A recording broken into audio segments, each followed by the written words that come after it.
عايزة احوش 10,000 جنيه عشان اجيب بيهم حاجة، عايزة فطار وغدا وعشاء، ومعكيش بس غير مصروفي اليومي 100 جنيه. هقولك بقى يا حبيبتي على حبة افكار وطرق النهاردة. بس قبل ما ابتدي في الفيديو لازم اعرفك بنفسي. انا اسمي سيدة حسن، دي قناتي بتضم التوفير والتدبير وكل حاجة، المشتريات اللي بنجيبها، كل حاجة بتخص أسرتنا أو الأسرة العربية بشكل يعني عام. بصوا بقى، دلوقتي أنا عندي تعليق جالي ان انا معايا 100 جنيه مصروفي.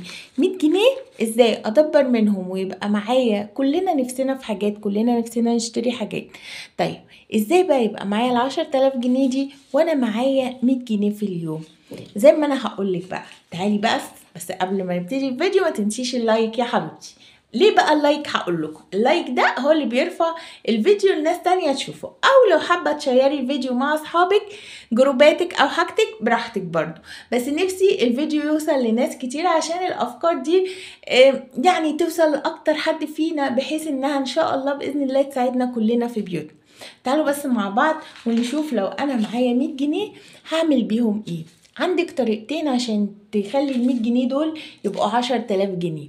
اول طريقة ان انا هاخد ال100 جنيه بتاعتي هقسمها. هقول لكم بقى، لو انا لازم كل يوم اشيل 30 جنيه، وهقولك ال30 جنيه دول هتشيليهم ليه. طيب انا خدت ال50 جنيه، عايزه بقى انا طبعا في ميزانيات وحاجات عاملاها لكم، وطبعا كلنا ستات شاطره وبنعرف ندبر وبنعرف نجيب كل حاجه. وبصوا انا عارفة ان دلوقتي الطماطم سعرها كويس، انا لسه جايبه 3 ب10. ممكن تعمليهم صلصة، يبقى عندك صلصتك في البيت. تجيبي البدنجان رخيص ب5 جنيه برضو، يبقى عندك بدنجان في البيت عشان خاطر نعمل مسقعة وحاجات من الحلوة دي. ممكن تجيبي فول وتعمليه وتدمسيه في البيت، وعندك برضو الطرق بتاعته في القناة. مش عايزة تدمسي يا ستي، هاتي فول وهاتي فلافل الصبح، اعملي كده، حمري شوية بطاطس. البطاطس ب2.5 جنيه والله في السوق.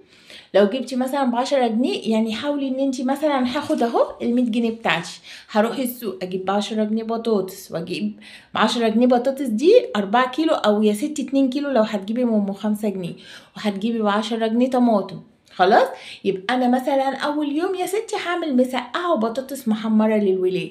طب المسقعه والبطاطس المحمره، او لو انا مش عايزه اعمل مسقعه، عايزه والله بجد الاكل باللحوم ده مش مفيد. المسقعه دي والبطاطس المحمره والاكل ده بياكل الولاد.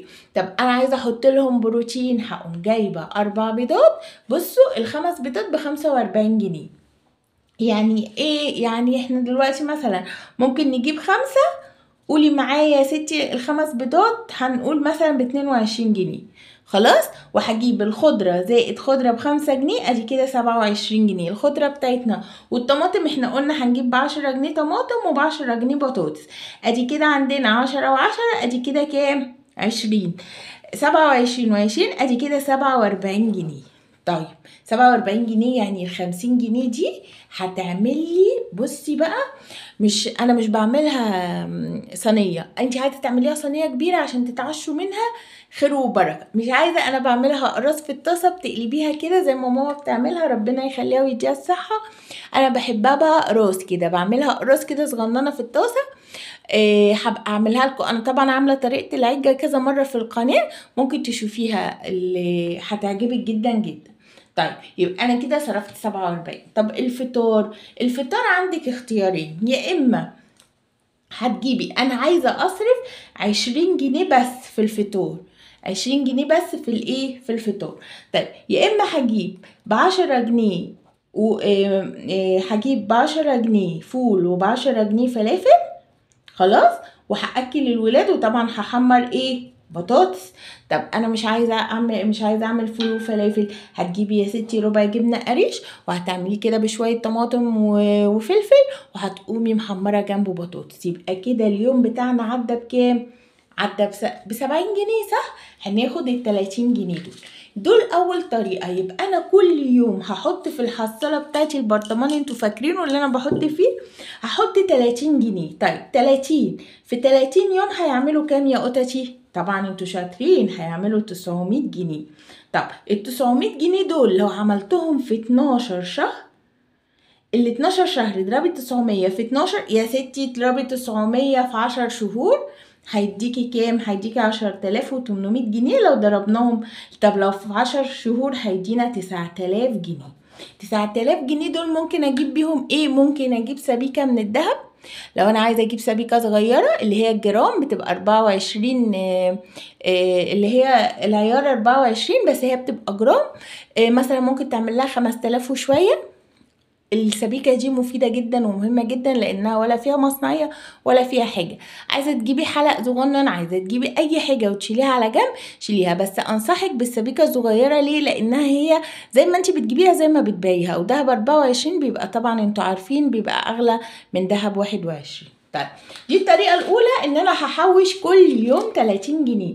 طب إيه هي بقى الطريقة التانية؟ يلا بقى حطي اللايك. الأفكار بتاعتي دي مش هتلاقيها على أي قناة تانية، أنا بقولك الأفكار دي بقعد أفكرلك فيها كده ليل نهار، والله ما هتلاقيها على قناة تانية. عشان كده بقول لكم ارفعوا لي فيديوهاتي، ربنا يخليكم يا قطتي يا رب.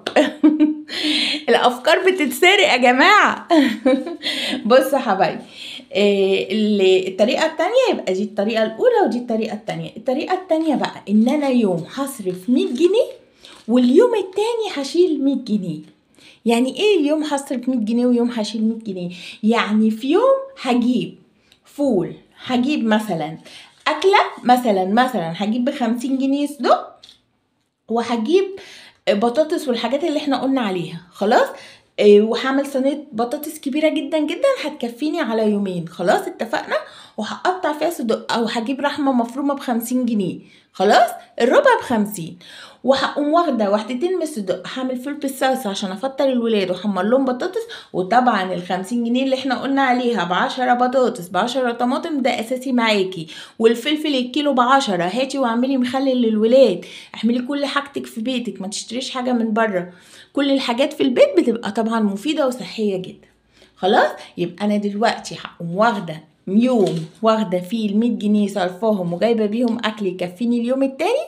وطبعا هجيب ب20 جنيه زي الفيديو اللي قلته لكم، هجيب ب20 جنيه دقيق اعمل كيلو مثلا قرص.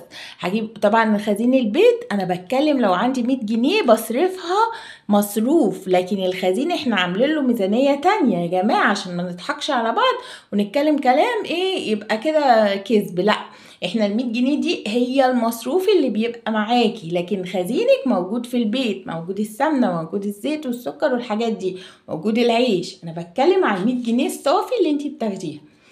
هجيب بقى زي ما احنا قلنا هنعمل قرص، هجيب ب10 جنيه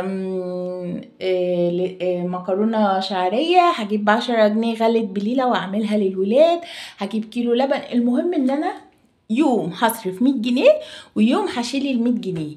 طب هتقولي لي بقى دلوقتي يا سوسو انا لما هصرف 100 جنيه الشهر عندنا 30 يوم يا قطتي صح؟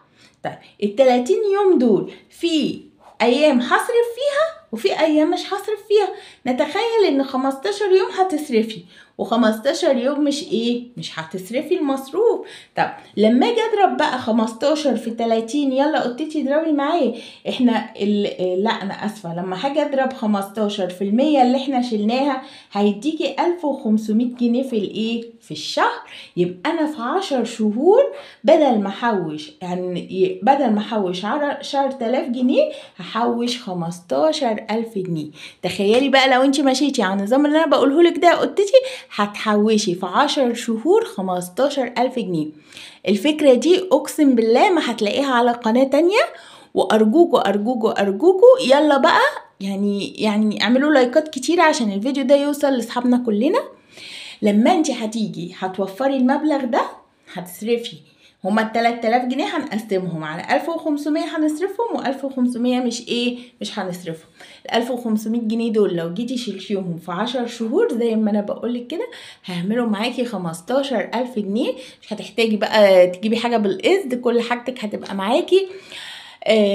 مش هتفطري تشتري حاجة من بره بقى، كل حاجة في البيت زي ما احنا قلنا. مش كل لما نبقى عايزين حاجة يبقى معانا فلوس نروح نصرف، لان الفلوس لما بتاخديها بتروحي تصرفي كل حاجة. لا، حددي النهاردة انا معايا 100 جنيه. طب انا بقبض، بصوا انا بقبض مصروفي 3000 جنيه في الشهر، ماشي يا حبيبتي، شيلي بقى ال 1500 جنيه على جنب، وشيلي وخلي معاكي 1500 زي حالاتي كده. كل يوم فكي 100 جنيه وخليها معاكي. ما تجيش ناحيه ال 100 جنيه، يعني ال 100 جنيه دي خلاص هي بتاعت، ما تجيش بقى ناحيه الفلوس التانية. كانك بتاخدي كده المصروف بتاعك كل يوم 100 جنيه، خلاص فكيهم كده ميات ميات ميات، وكل يوم طلعي 100 جنيه اصرفيهم. اليوم اللي بعده مش هطلع 100 جنيه هشيلها في البرطمان. خلاص اتفقنا مع بعض؟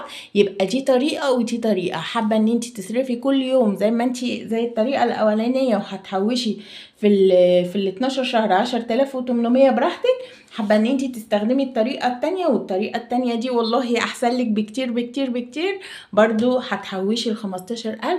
معلش تعالوا على نفسكم اليومين دول، احنا بنمر بظروف اقتصاديه صعبه. ربنا يا رب يجعلنا دايما بامان يا جماعه. شوفوا كده بيوتنا كده، احنا الحمد والشكر ليك يا رب. بنحوش ليه؟ بنحوش عشان مستقبل عيالنا. احنا مش بخلة، احنا عايزين عيالنا يبقوا احسن صحة واحسن حال. ان شاء الله باذن الله داخل علينا المدارس، غير بقى ان احنا اللي هنحوش زي ما اتفقنا مع بعض. فلوس الدروس هنشيل نصها على جنب، هيخش معاكي ان شاء الله باذن الله الشتاء وانت معاكي مبلغ كويس، هتقدري تجيبي حاجة رمضان، هتقدري تجيبي لبس العيد بتاع الولاد، هتقدري ان شاء الله هتقدري تجيبي كل حاجة. يا رب الفيديو يكون عجبكم، يا رب افكاري دايما تكون بتعجبكم. بحبكم واشوفكم فيديو جديد، ومع السلامة، باي باي.